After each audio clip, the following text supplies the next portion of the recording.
Hi friends, அஸ்ஸலாமு அலைக்கும். எல்லோரும் நல்லா இருக்கீங்களா? இன்றைக்கி விரும்பி உணலாம் சேனலில் ரொம்ப டேஸ்டியான ப்ரான் பிரியாணி எப்படி பண்ணுறதுன்னு பார்க்கலாம். ரொம்ப சிம்பிளாகவும் ரொம்ப ஈஸியாகவும் சொல்லியிருக்கேன். கண்டிப்பாக நீங்களும் ட்ரை பண்ணி பாருங்கள்.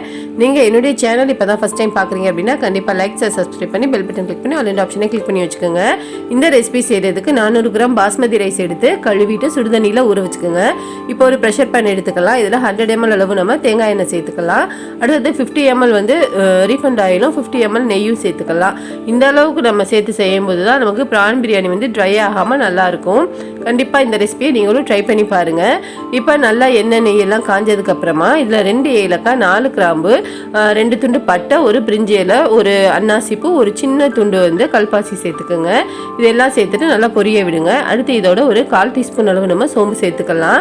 கல்பாசி சோம்பு எல்லாம் நம்ம சேர்த்து பிரியாணி செய்யும்போது நமக்கு நல்லா வாசமாக இருக்கும். அடுத்து இதில் 2 பெரிய வெங்காயத்தை நல்லா ஸ்லைஸ் பண்ணி சேர்த்துக்குங்க. பிரியாணிக்கு நீங்கள் பெரிய வெங்காயத்தை இந்த அளவுக்கு ஸ்லைஸ் பண்ணி சேர்க்கும்போது தான் நமக்கு டேஸ்ட் நல்லாயிருக்கும். இப்போ வெங்காயத்தை இதில் நம்ம வதக்கி விட்டுக்கலாம்.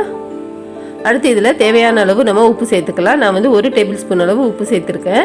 அடுத்தது 1 டீஸ்பூன் அளவு காஷ்மீரி சில்லி பவுடர் சேர்த்துக்கோங்க. காஷ்மீரி சில்லி பவுடர் இல்லை அப்படின்னா நார்மலான சில்லி பவுடர் சேர்த்து நம்ம நல்லா வதக்கி விட்டுக்கலாம். நம்ம எண்ணெயிலே மிளகாய் தூள் சேர்த்து வதக்கும் போது நமக்கு பிரியாணி நல்லா கலர்ஃபுல்லாக இருக்கும். இப்போ இந்த அளவுக்கு நம்ம நல்லா வதக்குனதுக்கப்புறமா இதில் 2 டேபிள் ஸ்பூன் அளவு நம்ம இஞ்சி பூண்டு பேஸ்ட் சேர்த்துக்கலாம். அடுத்தது இதில் 2 தக்காளி சேர்த்துக்கலாம். இது எல்லாமே சேர்த்துட்டு நம்ம நல்லா வதக்கி விட்டுக்கலாம். பிரியாணிக்கு நம்ம ஒவ்வொரு பொருளும் நல்லா வதக்கணும் அப்படின்னா தான் நமக்கு நல்லா வாசமாக இருக்கும். அடுத்தது பிரியாணிக்கு தேவையான அளவு நம்ம இந்த மெஷர்மெண்ட் அளவுக்கு 1/4 கை அளவு புதினா, 1/4 கை அளவு மல்லித்தலை, 2லேருந்து 4 பச்சை மிளகாய் எடுத்துக்கலாம். பச்சை மிளகாயை கட் பண்ண தேவையில்லை, அப்படியே முழுசாகவே சேர்த்துடுங்க. சேர்த்துட்டு நல்லா வதக்கி விட்டுக்குங்க. இதையும் சேர்த்து நம்ம நல்லா வதக்கி விட்டதுக்கப்புறமா நம்ம இதில் கொஞ்சம் பட்டாணியும் ஒரு கேரட்டும் சேர்த்துக்கலாம். ப்ரான் பிரியாணிக்கு பட்டாணியும் கேரட்டும் சேர்த்து செய்யும்போது நமக்கு நல்லா டேஸ்ட் கொடுக்கும். இது ஆப்ஷனல் தான், உங்களுக்கு தேவைப்பட்டதுன்னா சேர்த்துக்குங்க, வேணாட்டி ஸ்கிப் பண்ணிவிடுங்க. அடுத்தது இதில் 1/2 டீஸ்பூன் அளவு நம்ம பிரியாணி மசாலா சேர்த்துக்கலாம். இந்த மசாலா வதங்கினதுக்கப்புறமா கறி மசாலா 1 டீஸ்பூன் அளவு சேர்த்துக்கலாம். அடுத்தது இதில் க்ளீன் பண்ணி வச்சுருந்த ப்ரானையும் சேர்த்து நம்ம நல்லா வதக்கி விட்டுக்கலாம். இந்த பிரியாணிக்கு நம்ம ப்ரானை ஊற வைக்க வேண்டிய தேவையில்லை, டைரெக்டாகவே நம்ம சேர்த்துடலாம். அடுத்தது 150 ml அளவு நம்ம தயிர் சேர்த்து நம்ம நல்லா வதக்கி விட்டுக்கலாம். தயிர் சேர்த்ததுக்கப்புறமா நம்ம பிரியாணி மசாலா நல்லா வதக்கி விடணும். மசாலா நல்லா வெந்து வந்ததுக்கப்புறமா தான் நமக்கு டேஸ்ட் நல்லா கொடுக்கும். அதனால் நல்லாவே நம்ம வதக்கி விட்டுறணும். பிரியாணி இன்னும் நல்லா என்ஹான்ஸ் பண்ணி கொடுக்கறதுக்கு கசூரி மேத்தி ஒரு 2 பிஞ்ச் அளவு சேர்த்துக்கலாம். கசூரி மேத்தி சேர்க்கும் போது பிரியாணி இன்னும் நல்லா ஃப்ளேவராக இருக்கும். அடுத்தது இதில் 1/2 மூடி தேங்காவை நல்லா அரைச்சி நம்ம பால் எடுத்துக்கலாம். தண்ணி ஊற்றி நல்லா 2-3 பால் எடுத்துக்கலாம். பால் எடுத்துகிட்டு இதில் 1.25 கப் சேர்த்துக்கலாம். நான் இதில் 1 கப் அளவு அரிசி சேர்த்துருக்கேன். இதுக்கு நம்ம 1.25 அளவு நம்ம பால் சேர்த்துக்கலாம். நீங்கள் எவ்வளோ அரிசி எடுக்கிறீங்களோ அதை அப்படியே டபுள் ஆக்கி ஒரு கால்வாசி குறைச்சிடுங்க. அப்படின்னா தான் உங்களுக்கு கரெக்டாக இருக்கும். இப்போ நல்லா தண்ணி கொதிச்சதுக்கப்புறமா நம்ம இதில் ஊற வச்சுருந்த அரிசியை நல்லா தண்ணி வடிய விட்டு சேர்த்துக்கலாம். அரிசி சேர்த்ததுக்கப்புறமா ஒரு வாட்டி நல்லா மிக்ஸ் கொடுத்துக்கலாம். ரொம்ப அழுத்தமாக மிக்ஸ் கொடுக்கக்கூடாது, லைட்டாக கொடுத்துக்கோங்க. இப்போ நல்லா கொதிச்சு வரட்டும். ஃப்ளேமை நீங்கள் மீடியம் ஃப்ளேமில் வச்சுக்கோங்க. ஹை ஃப்ளேமில் வச்சிங்க அப்படின்னா உங்களுக்கு தண்ணி உடனே வற்றிடும். அதனால் மீடியம் ஃப்ளேமில் வச்சு நல்லா கொதிக்க விடுங்க.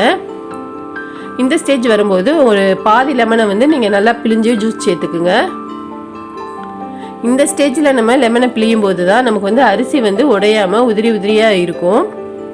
லெமன் சேர்த்துட்டு இன்னும் கொஞ்சம் நேரம் கொதிக்க விடுங்க. இப்போ அரிசியும் தண்ணியும் நல்லா ஒன்றா பிறண்டு வரும். நல்லா இந்த மாதிரி பிறண்டு வரும்போது நம்ம ஒரு வாட்டி மிக்ஸ் கொடுத்துட்டு இப்போ இதில் நம்ம கொஞ்சம் நெய் சேர்த்துக்கலாம். இந்த ஸ்டேஜில் தான் நம்ம தம் போட போகிறோம். அதனால இதில் 1லேருந்து 2 டீஸ்பூன் அளவு நம்ம நெய் சேர்த்து விட்டுக்கலாம். நெய் சேர்த்துட்டு இன்னொரு தடவை நல்லா நம்ம ஒரு வாட்டி மிக்ஸ் கொடுத்துக்கலாம். ஒவ்வொரு தடவையும் நம்ம மிக்ஸ் கொடுக்கும்போது லைட்டாக தான் பெரட்டி விடணும், ரொம்ப ஹார்டாக பெரட்டிடக்கூடாது. இப்போ இந்த அளவுக்கு நல்லா பெரட்டி விட்டுட்டு சாப்பாடை நல்லா நம்ம சமப்படுத்தி விட்டுக்கலாம். இந்த அளவுக்கு சமப்படுத்தி விட்டுட்டு நம்ம ஃப்ளேமை ஃபுல்லாக குறைச்சிடுங்க. சிம்மில் வச்சுட்டு குக்கர் மூடி போட்டு அப்படியே வெயிட் போட்டு ஒரு 10 நிமிஷம் வச்சு ஆஃப் பண்ணிவிடுங்க. அதாவது ஒரு 15 மினிட்ஸ் கழிச்சு ஓப்பன் பண்ணி பார்த்தீங்க அப்படின்னா நமக்கு உதிரி உதிரியாக பிரியாணி ரெடி ஆயிடுச்சு. ஒரு ரைஸ் கூட உங்களுக்கு உடஞ்சிருக்காது, நல்லா உதிரி உதிரியாக நமக்கு ரைஸ் ரெடியாக இருக்கும். கண்டிப்பாக இந்த மெத்தடில் நீங்களும் ட்ரை பண்ணி பாருங்கள். நீங்களும் ப்ரான் பிரியாணி செய்வீங்க, ஆனால் இந்த மெஷர்மெண்ட்டில் இந்த மெத்தடில் ட்ரை பண்ணி பாருங்கள், ரொம்ப டேஸ்ட்டாக இருக்கும். இப்போ இதை நம்ம சர்வ் பண்ண ஆரம்பிச்சிடலாம். சர்வ் பண்ணும்போது ஒரு பவுல் எடுத்துக்கோங்க. இந்த பவுலில் வந்து ஃபஸ்ட்டு ஒரு 5லேருந்து 6 பீஸ் வந்து ப்ரான் வச்சுக்கோங்க. ப்ரான் வச்சுட்டு அதுக்கப்புறமா வந்து ரைஸை ஃபில் பண்ணுங்கள். இந்த மாதிரி பவுல் ஃபுல்லாக ரைஸை ஃபில் பண்ணிவிட்டு அடுத்து ஒரு பிளேட்டில் வந்து நம்ம கவிழ்த்தி வைக்கும் பொழுது பார்க்குறதுக்கும் அழகாக இருக்கும், பிளேட்டிங் பண்ணுறதுக்கும் நல்லாயிருக்கும். இதே மெத்தட்லேயே நீங்களும் ட்ரை பண்ணி பாருங்கள். நான் இந்த பிரியாணிக்கு வந்து ஆனியன் ரைத்தாவும் பிரிஞ்சால் கட்டாவும் தான் சைட் டிஷ்ஷாக வச்சுருந்தேன். இப்போ பார்த்தீங்களா பிரியாணி எவ்வளோ அழகாக இருக்குதுன்னு. நீங்களும் கண்டிப்பாக ட்ரை பண்ணி பாருங்கள். இதில் இருக்க பிரிஞ்சால் கட்டா வந்து ரொம்ப ஈஸியான மெத்தடில் செஞ்சிடலாம். கண்டிப்பாக இதோட ரெசிபியும் நான் போஸ்ட் பண்ணுறேன். இப்போ பார்த்தீங்க அப்படின்னா ஆனியன் ரைத்தா, கட்டா, பிரியாணி இது 3 வச்சு சாப்பிடும்போது டேஸ்ட் ரொம்ப நல்லாயிருக்கும். உங்களுக்கு டைம் கிடைக்கும்போது நீங்களும் செஞ்சு பாருங்கள். நம்மளுடைய வீடியோஸில் வந்து நிறைய ரெசிபிஸ் வந்து நான் பிரியாணி ரெசிபிலேருந்து எல்லாமே போஸ்ட் பண்ணியிருக்கேன். கண்டிப்பாக செக் பண்ணி பாருங்கள். இந்த மாதிரி டேஸ்டியான ரெசிபிஸ் பார்க்குறதுக்கு விரும்பி உண்ணலாம் சேனலை லைக் சப்ஸ்கிரைப் பண்ணி பெல் பட்டன் கிளிக் பண்ணி ஆல் இன் ஆப்ஷனை கிளிக் பண்ணி வச்சுக்கோங்க. உங்களுடைய ஃப்ரெண்ட்ஸ் அண்ட் ரிலேட்டிவ்ஸ்க்கும் ஷேர் பண்ணுங்கள். தேங்க்யூ, பாய்.